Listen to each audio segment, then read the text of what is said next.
نحمده ونصلي على رسوله الكريم اما بعد فاعوذ بالله من الشیطان الرجیم بسم اللہ الرحمن الرحیم ربی اشرح لی صدری ویسر لی امری واحلل عقدۃ من لسانی یفقہوا قولی اللہم فقہنا فی الدین اللہم انا نسألک علما نافعا وعملا متقبلا ورزقا طیبا۔ سورۃ فیل۔ أَلَمْ تَرَ كَيْفَ فَعَلَ رَبُّكَ بِأَصْحَابِ الْفِيلِ، کیا نہیں آپ نے دیکھا کیا کیا آپ کے رب نے ہاتھی والوں کے ساتھ؟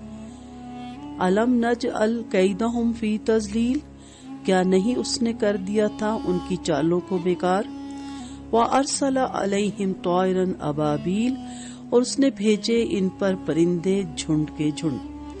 ترمیہم بحجارۃ من سجیل، وہ پھینکتے تھے ان پر کنکریاں، کنگرنگ مطلب پتھروں کی۔ فجعلہم کعصف مأکول، سو اس نے کر دیا انہیں جیسے بھوسا کھایا ہوا۔ سجیل پکی ہوئی مٹی کو کہتے ہیں۔ سورۃ فیل۔ پہلی آیت کا لفظ الفیل کو اس سورت کا نام قرار دیا گیا۔ سورۃ فیل مکی ہے، اس میں 5 آیتیں ہیں، 1 رکوع ہے، 24 کلمات ہیں اور 94 حروف ہیں۔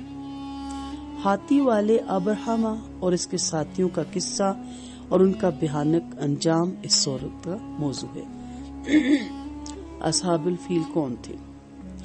حبشہ کے بادشاہ کی طرف سے یمن میں ابرہما نامی ایک شخص گورنر تھا۔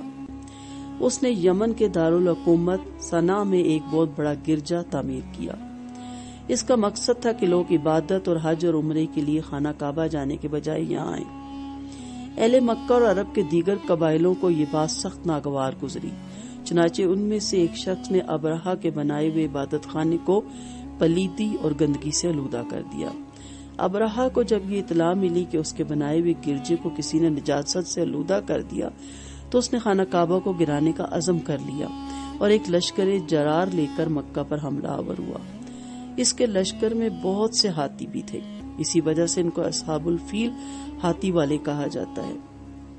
مکہ کے قریب پہنچ کر ابرہا نے مکہ کے سردار نبی کریم صلی اللہ علیہ وسلم کے دادا عبد المطلب کے اونٹوں پر قبضہ کر لیا۔ عبد المطلب نے ابرہا سے کہا کہ آپ کے لشکر نے جو اونٹ پکڑے ہیں وہ میرے ہیں، لہٰذا ان کو واپس کیا جائے۔ باقی رہا خانہ کعبہ کا مسئلہ، جس کو گرانے کے لیے تو آیا ہے، وہ تیرا معاملہ اللہ کے ساتھ ہے۔ خانہ کعبہ اللہ کا گھر ہے، وہی اس کا محافظ ہے، وہ خود اس کو بچا لے گا۔ پھر عبد المطلب نے کعبہ کے دروازے کا کنڈا پکڑ کر ان الفاظ میں دعا کی: یا الہی، ہر بندہ اپنے گھر کی حفاظت کرتا ہے، تو بھی اپنے گھر کی حفاظت فرما۔ کل ان کی صلیب اور ان کی تدبیر تیری تدبیر کے مقابلے پر غالب نہ آنے پائے۔ اللہ تعالیٰ نے ان کی چالوں کو بیکار کر دیا۔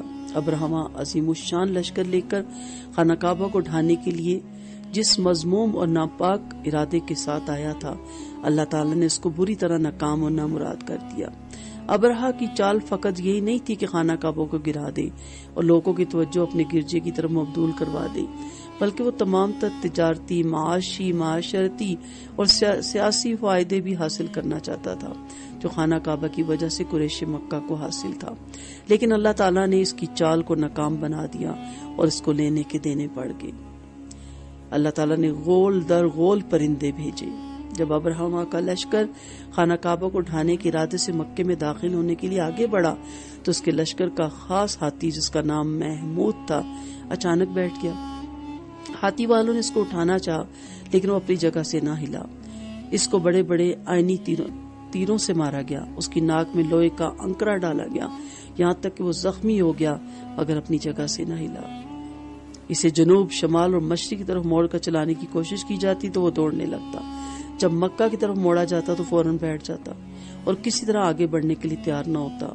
اتنے میں پرندوں کے جھنڈ اپنی چونچوں اور پنجوں میں کنکریاں لیے ہوئے آئے اور انہوں نے اس لشکر پر ان کنکریوں کی بارش کر دی۔ ابابیل کیا تھے؟ ہمارے ہاں ایک خاص قسم کے پرندے کو ابابیل کہا جاتا ہے، اس لیے ہمارے ہاں لوگ عام طور پر یہ سمجھتے ہیں کہ ابرہما کی فوج پر ابابیلیں بھیجی گئیں، حالانکہ عربی زبان میں ابابیل ان بہت سے متفرق گروہوں کو کہا جاتا ہے جو پے در پے مختلف سمتوں سے آئیں، خواہ وہ گروہ آدمیوں کے ہوں یا جانوروں کے ہوں۔ وہ پرندے جو کہ مختلف سمتوں سے جھنڈ کے جھنڈ اور غول در غول آئے تھے، اس لیے انہیں ابابیل کہا گیا، نہ کہ ابابیل پرندے کا نام ہے۔ اور پھر عبرتناک انجام ہوا۔ ابرہما اور اس کا لشکر جب خانہ کعبہ کو گرانے کے لیے آگے بڑھا اور محشر وادی میں پہنچا تو پرندوں کے جھنڈ نے انہیں گھیر لیا۔ ہر پرندے کے ساتھ 3 کنکریاں تھیں، 2 اس کے پنجوں میں اور 1 چونچ میں۔ وہ کنکریاں اگرچہ چنے یا مسور کے دانے کے برابر تھی، لیکن پھر بھی انہوں نے توپ کے گولوں اور بندوق کی گولیوں سے زیادہ مہلک کام کیا۔ جس فوجی پر بھی وہ کنکری گرتی وہ پگھل جاتا، اس کا گوشت جھڑ جاتا اور بالآخر وہ مر جاتا۔ خود ابرہما کا بھی جو بھاگ نکلا تھا، سنا پوچھتے پوچھتے یہی انجام ہوا۔ ان کنکریوں کے لگنے سے ان کے جسم کے اجزاء کٹ کٹ کر اس طرح بکھر جاتے جیسے کھائی ہوئی بھوسی ہوتی ہے۔ اس طرح اللہ تعالیٰ نے اپنے گھر کی حفاظت فرمائی۔ آیات مبارکہ کی حکمتیں کیا ہیں اور تقاضے کیا ہیں؟ تاریخ میں بہت سے واقعات ایسے جن کو یاد کرنا اور ان سے عبرت حاصل کرنا ضروری ہے۔ اصحاب الفیل کے واقعے سے مسلمانوں اور بالخصوص نبی کریم صلی اللہ علیہ وسلم کو تسلی دینا مقصود ہے کہ آپ کفار کے ظلم و ستم اور دھمکیوں سے نہ گھبرائیں۔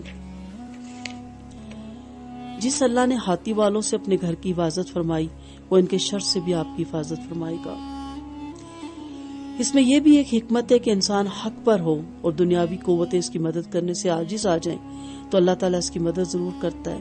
اس لیے ہر تنگی اور آسانی میں انسان کو صرف اللہ تعالیٰ پہ بھروسہ رکھنا چاہیے، کیونکہ اسے کوئی عاجز نہیں کر سکتا۔ اور پھر اللہ تعالیٰ اپنی مشیت سے نبی کریم صلی اللہ علیہ وسلم کو اسی سال پیدا کیا جس سال اس نے اپنے گھر کے ہاتھی والوں سے حفاظت فرمائی، تاکہ دونوں بھلائیاں ایک سال میں جمع ہو جائیں۔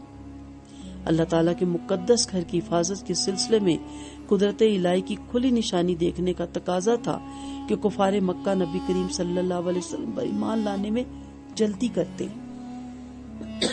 اور ایک دوسرے سے سبقت کرتے، لیکن انہوں نے ہٹ دھرمی سے کام لیا اور کفر پر اڑے۔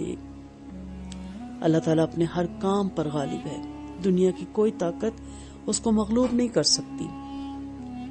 مقدس مقامات کے متعلق عالمی صلیبی اور سیاوانی طاقتوں کے حرص اور طمع اور مکر و فریب کی ناپاک تدبیریں مخفی اور پوشیدہ نہیں، لیکن اصحاب فیل کا واقعہ یہ حقیقت واضح کرتا ہے کہ جس اللہ تعالیٰ نے ابرہما اور اس کے لشکر سے اپنے گھر کی حفاظت فرمائی تھی، وہ اب بھی اپنے گھروں مسجد اقصی، مسجد قرطبہ کی حفاظت پر قادر ہے۔ وہ ان کی ناپاک سازشوں کو ناکام بنا دے گا انشاءاللہ، اور ان کا انجام وہی ہوگا جو اصحاب فیل کا ہوا تھا انشاءاللہ۔ اپنا جائزہ لیتے ہیں، اصحاب الفیل کیوں کہا جاتا ہے اور ان کا قائد کون تھا؟ ابرہما خانہ کعبہ کو کیوں گرانا چاہتا تھا؟ الم یجعل کیدہم فی تضلیل کی تفسیر اپنے الفاظ میں بیان کری۔ کس ہاتھی نے آگے بڑھنے سے انکار کر دیا اور اس کے ساتھ کیا سلوک کیا گیا؟ ابابیل کسے کہتے ہیں؟ ابرہما اور اس کے لشکر کا کیا انجام ہوا؟ ان الفاظ کے معنی دیکھیے: اصحاب الفیل، قیدہم، تضلیل، طائرن، ابابیل، ترمیہم بحجارۃ سجیل، قاصف مأکول۔ لفظی ترجمہ ضرور یاد کیجئے، جیسے کہ ہم آپ کو گروپ میں کروا رہے ہیں، اس سے آپ کو بہت فائدہ ہوگا۔ درجہ ذیل صیغے حل کریں: لم ترى، فعل، لم یجعل، ارسل، ترمیہم مأکول۔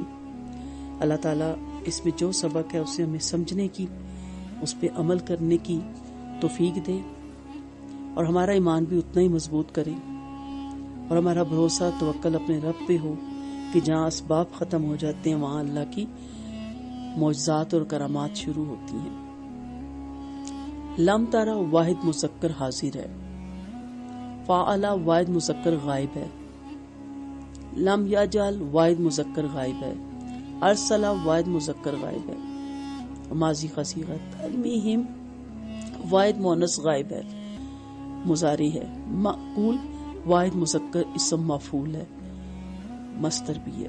السلام علیکم ورحمۃ اللہ وبرکاتہ. وآخر دعوانا ان الحمد للہ رب العالمین. سبحانک اللہم وبحمدک، نشہد ان لا الہ الا انت، نستغفرک ونتوب الیک. السلام علیکم ورحمۃ اللہ وبرکاتہ.